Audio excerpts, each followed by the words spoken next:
Hello students, welcome to my YouTube channel sage classes. तो इस video में हम जो HBSC का जो प्रैक्टिस पेपर है, सब्जेक्ट है केमिस्ट्री, क्लास है 12th, उसका कोड C देखेंगे। इससे पहले वाली वीडियो में हमने इसके कोड A तथा कोड B के 1 to 18 क्वेश्चन अच्छे से एक्सप्लेन किए हैं। आप चाहें तो वो भी जाके देख सकते हैं।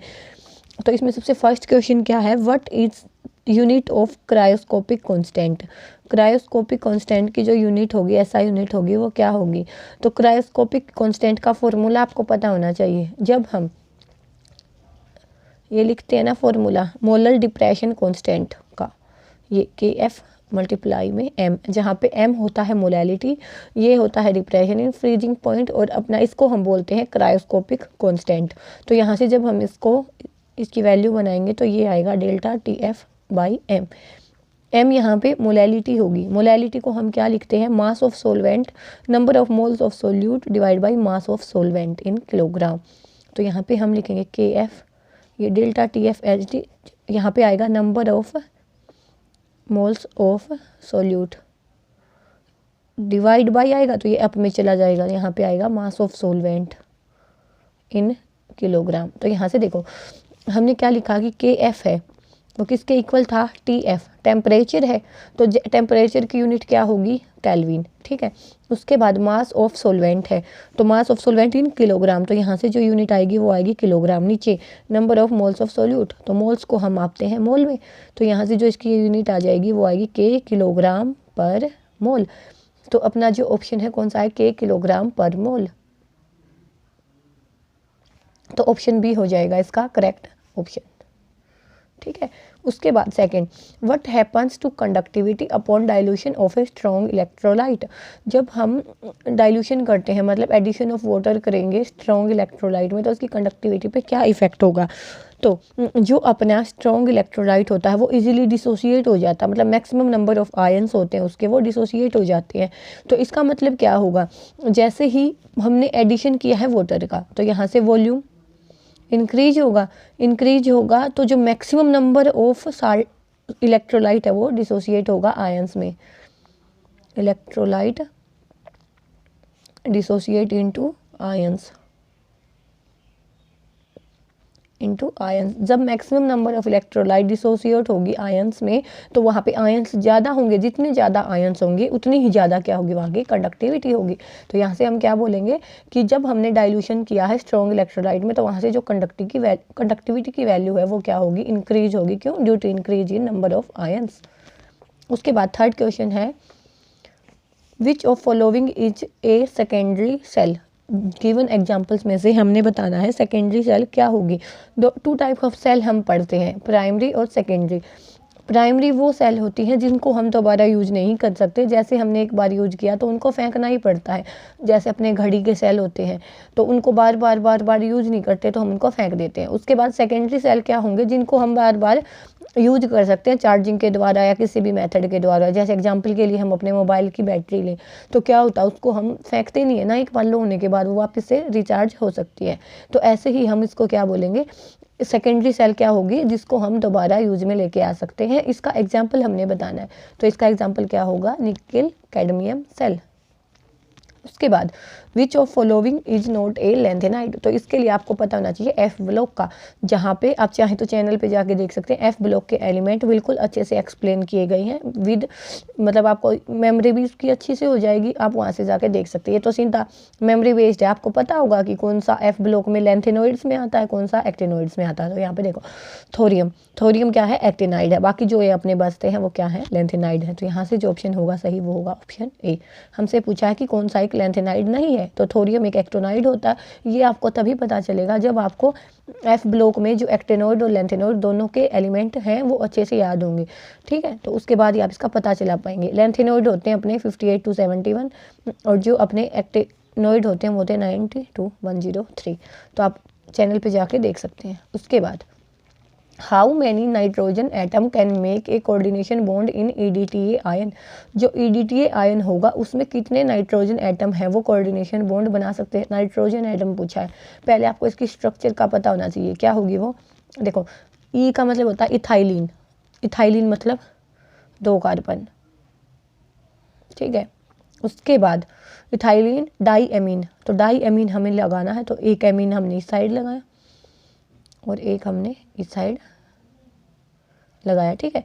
उसके बाद इथाइलिन डाई एमीन, टी से टेट्रा, ए से एसीटेट, तो यहाँ पे जब हम यहाँ NH2 तो एमीन हो गया, लेकिन हमने क्या लिखना, डाई एमीन टेट्रा एसीटेट, तो यहाँ पे H को हटा के हम लगाएंगे 2 एसीटेट ग्रुप, ऐसे ही यहाँ पे हो जाएगा C double bond O negative, C double bond O negative. देखो यहाँ से हमने बनाया क्या, EDTA, ethylene diamine tetra acetate, tetra means 4। तो यहाँ से हमें बताना क्या, नाइट्रोजन एटम कितने होंगे, तो एक तो यहाँ पे है और एक यहाँ पे है। कितने नाइट्रोजन एटम है, 2 ही है, तो यहाँ से जो इसका ऑप्शन होगा सही वो क्या होगा, ऑप्शन बी। उसके बाद which of following is dihydroxy derivative of benzene, given examples में से डाई हाइड्रोक्सी डेरिवेटिव बेंजीन का कौन सा होगा। तो इसके लिए आपको इसके फॉर्मूलों का पता होगा तो ठीक है, नहीं तो नहीं कर पाओगे। तो देखो सबसे पहले हम 1 बाय 1 इनका डिस्कशन करेंगे। तो सबसे पहले क्या है अपना कैटेचोल, कैटेचोल का फॉर्मूला होता है जब हम बेंजीन पर 2 OH एडजेसेंट लगाते हैं, ठीक है। उसके बाद सेकंड क्या है, रेस्कोर्सिनल, जब हम एक पोजीशन छोड़ के 2 OH लगाते हैं। उसके बाद है क्विनोल, क्विनोल क्या होता है, जब हम बेंजीन पे 2 पोजीशन छोड़ के OH लगाते हैं। तो यहाँ पे हम तीनों ही एग्जाम्पल में देख सकते हैं कि डाई हाइड्रोक्सी डेरिवेटिव है, बेंजीन है और 2 हाइड्रोक्सी ग्रुप है तीनों में, बस चेंज क्या है, इनकी पोजीशन में चेंज है। तो यहाँ से जो ऑप्शन सही होगा अपना डी, ऑल ऑफ दीज। उसके बाद है अपना question 7, what is the name of reaction in which toluene is treated with chromyl chloride to produce benzaldehyde. क्या लेना है हमने, टोल्यून, टोल्यून मीन्स बेंजीन के ऊपर CH3, किसके साथ, क्रोमाइल क्लोराइड के साथ, वो होता CrO2 Cl2। तो यहाँ से हमें क्या मिल जाएगा, बेंजा एल्डिहाइड। तो ये जो रिएक्शन होती है ये होती है इटार्ड रिएक्शन। स्टेफन में क्या होता है, यहाँ पे CN ग्रुप होता है, वो SnCl2 HCl की प्रेजेंस में एल्डिहाइड में चेंज हो जाता है। एल्डिहाइड तो यहाँ पे भी मिलेगा आपको, एग्जांपल के लिए मैं बताना चाहूँ तो आपको, जैसे मैंने यहाँ पे लिखा क्या, CN और SnCl2 या HCl की प्रेजेंस में यहाँ ये किस में बदल जाएगा, एल्डिहाइड में। उसके बाद गैटरमैन में क्या होगा, गैटरमैन में सिंपल अपना क्या लेंगे, कोई भी एक हैलाइड होगा वो दूसरे हैलाइड से चेंज हो जाएगा। उसके बाद कैनिजारो है, कैनिजारो में भी हमें क्या मिलेगा, एल्डिहाइड होगा, एल्डिहाइड से एसिड प्लस एल्कोहल मिलेंगे। तो यहाँ पे जो अपना सही ऑप्शन होगा वो ऑप्शन ए, इटार्ड रिएक्शन। उसके बाद what is Fehling solution B, Fehling solution कौन देता है, मतलब ये एक टेस्ट होता है डिस्टिंग्विश करने के लिए एल्डिहाइड या कीटोन के लिए। तो जो अपने एल्डिहाइड होते हैं वो ये टेस्ट पॉजिटिव देंगे और जो अपने कीटोन्स होते हैं वो इनके साथ कोई भी रिएक्शन नहीं देंगे। तो यहाँ से हम देखेंगे फैलिंग सॉल्यूशन ए, 2 टाइप के होते हैं फैलिंग सॉल्यूशन। फैलिंग सॉल्यूशन ए में क्या होता है, CuSO4 कॉपर सल्फेट, और यहाँ पे जो फैलिंग बी सॉल्यूशन होता है उसमें होता है एल्केलाइन सोडियम पोटासियम टार्ट्रेट। यहाँ से आप इसका फॉर्मूला लिखना चाहें तो KNaC4H4O6.4H2O, ये होता है इसका फॉर्मूला। तो ऑप्शन बी अपना हो जाएगा सही, ये हो जाएगा एमोनिकल सिल्वर नाइट्रेट, ये होता है अपना टोलेंस रिएजेंट, ये भी एल्डिहाइड ही देते हैं। तो अपना ऑप्शन यहाँ से सही हो जाएगा ऑप्शन बी। उसके बाद which of the following is most soluble in water, given compound में से कौन सा जो मैक्सिमम सोल्यूबल होगा वाटर में। कंपाउंड की जितनी ज़्यादा एबिलिटी होगी हाइड्रोजन बॉन्डिंग की उतना ही ज़्यादा वो पानी में सोल्यूबल होगा। तो यहाँ पे हम बनाते देखो, डाई मिथाइल एमाइन की जो अपना एमाइन है उस पर 2 मिथाइल लगे होते हैं, ट्राई मिथाइल एमाइन की N पे 3 लगे होते हैं, ठीक है। उसके बाद मिथाइल एमाइन सिंपल एक ही लगा होता है। उसके बाद एनिलीन बेंजीन के ऊपर NH2। तो यहाँ से देखो जितने ज़्यादा H होंगे उतनी ज़्यादा हाइड्रोजन बॉन्डिंग। तो यहाँ से इसमें 2 एक ही H है, इसमें एक भी H नहीं है, तो ये वाले ऑप्शन तो होते हैं अपने नेगलेक्ट। बचता है मिथाइल एमाइन और एनिलीन। एनिलीन में क्या होगा कि ये बेंजीन रिंग है, इसकी वजह से यहाँ पे स्टीरिक हिंड्रेंस होगी, जहाँ अच्छी जो H बॉन्डिंग है वो अच्छे से नहीं हो पाएगी। लेकिन यहाँ पे ना तो कोई भी स्टीरिक हिंड्रेंस है और हाइड्रोजन भी ज़्यादा है, हाइड्रोजन बॉन्डिंग अच्छे से हो पाएगी, तो ये सबसे मैक्सिमम सोल्यूबल होगा वाटर में। तो यहाँ से जो अपना ऑप्शन सी है वो सही हो जाएगा। What is Hinsberg reagent, given examples में से हिंसबर्ग रिएजेंट कौन सा होता। तो अगर ये आपको पता है तो आपका हो जाएगा, नहीं तो नहीं होगा। तो इसका जो ऑप्शन सही है वो हो जाएगा ऑप्शन ए, ये हो जाएगा C6H5, मतलब यहाँ बेंजीन और SOCl। ये हम किसके लिए यूज करेंगे, अगर हमने यहाँ पे प्राइमरी हैलाइड लिया है, प्राइमरी एमाइन लिया है, तो उसमें क्या होगा, वो बेस में सोल्यूबल होगा। अगर हम सेकेंडरी एमाइन लेंगे तो वो बेस में सोल्यूबल नहीं होगा। और अगर हम यहाँ पे टर्सरी एमाइन लेंगे तो यहाँ पे कोई रिएक्शन नहीं होगी। इसके लिए हम इसका यूज करेंगे, किसका, हिंसबर्ग रिएजेंट का, प्राइमरी, सेकेंडरी और टर्सरी एमाइन का पता लगाने के लिए। फिलहाल जो इसका फॉर्मूला होता है वो होता है ऑप्शन ए। उसके बाद which of following is essential amino acid, essential amino acid इनमें से कौन सा होगा। तो एसेंशियल कौन से होते हैं, जो अपनी बॉडी में नहीं बनते, जिनको हमें बाहर से किसी भी डाइट में लेना पड़े, तो उनको हम बोलते हैं एसेंशियल एमिनो एसिड।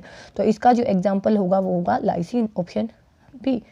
उसके बाद deficiency of which vitamin cause cheilosis, cheilosis कौन सा डिजीज होता है जिसमें अपने लिप्स के अराउंड थोड़ा थोड़ा फट जाता है, मतलब अपने होठ के पास की जगह पे थोड़ा मोटा फट जाता है, उसको हम बोलते हैं काइलोसिस। तो ये किसकी डेफिशिएंसी की वजह से होता है, ये होता है विटामिन B2 की डिफिशियंसी से। तो इसका ऑप्शन आएगा B, option B, vitamin B2 की डिफिशियंसी से अपना क्या होगा, काइलोसिस। उसके बाद thyroxine is an iodinated derivative of which amino acid. तो इनमें से जो अपना थायरोक्सिन होता है वो किसका आयोडीनेटेड डेरिवेटिव होता है। हमें गिवन एग्जांपल दिए गए हैं कुछ एमिनो एसिड्स के, तो ये किसका होता है, अपना थायरोक्सिन का। थायरोक्सिन बताना ना, तो ये होता है टायरोसिन का।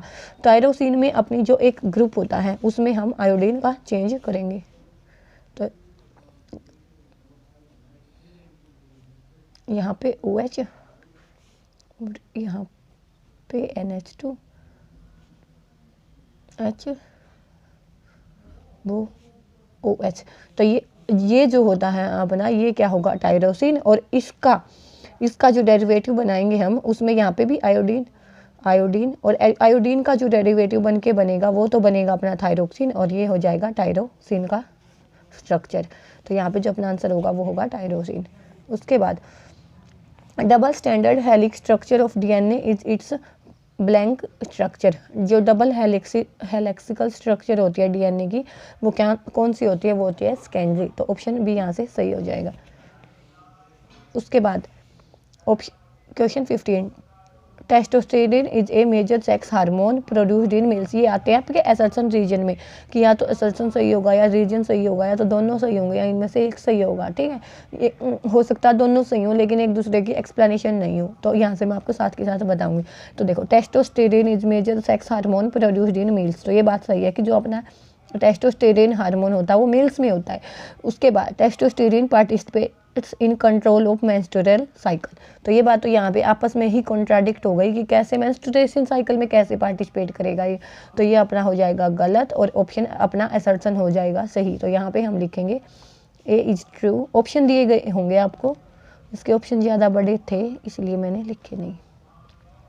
ए is true, R is false. उसके बाद 16, reaction of propene with HCl yields chloropropene as major product. Propene means 3 number of carbons. तो ये हो गया अपना प्रोपीन। इसमें हमने HCl का एडिशन करना है। तो कैसे होगा HCl का एडिशन, 2 पॉसिबिलिटी हो सकती है यहाँ पे। ठीक है, एक तो पॉसिबिलिटी होगी ये, एक पॉसिबिलिटी होगी ये। तो यहाँ पे हमें पूछा कि reaction of propene yield with HCl। तो HCl के साथ जो मेजर प्रोडक्ट होता है ये होता है कौन सा, 1 2 3, 2 क्लोरोप्रोपीन। तो इन्होंने दिया है क्लोरोप्रोपीन, तो ये वाली बात हो जाएगी गलत। उसके बाद addition of HCl follows Markovnikov rule. हाँ, मार्कोनी रूल ही फॉलो किया इसने कि लेस नंबर ऑफ हाइड्रोजन होगी वहाँ पे तो क्लोरीन जाएगा, और जहाँ पे ज़्यादा नंबर ऑफ हाइड्रोजन होंगी, जैसे यहाँ पे प्रोपीन था ना, ये क्लोरीन आएगा, ऐसे कि यहाँ पे प्रोपीन 1 2 3। हाँ, प्रोपीन जब यहाँ पे जहाँ पे लेस नंबर ऑफ हाइड्रोजन होंगी वहाँ पे तो क्या आएगा, लेस नंबर ऑफ हाइड्रोजन पे तो क्लोरीन आएगा, और मोर नंबर ऑफ हाइड्रोजन पे हाइड्रोजन ही आएगा। तो ये वाला जो अपना होगा इसमें मेजर प्रोडक्ट होगा। तो इसकी वजह से यहाँ पे क्या आना चाहिए था, 2 क्लोरोप्रोपेन आना चाहिए था, क्लोरोप्रोपेन की बजाय। तो ये वाली अपनी हो गई गलत। एडिशन इसके में किसके अकॉर्डिंग हुआ है, मार्कोनी रूल के, तो ये वाली बात है सही। तो यहाँ से क्या हो जाएगा अपना कि A is false, R is true.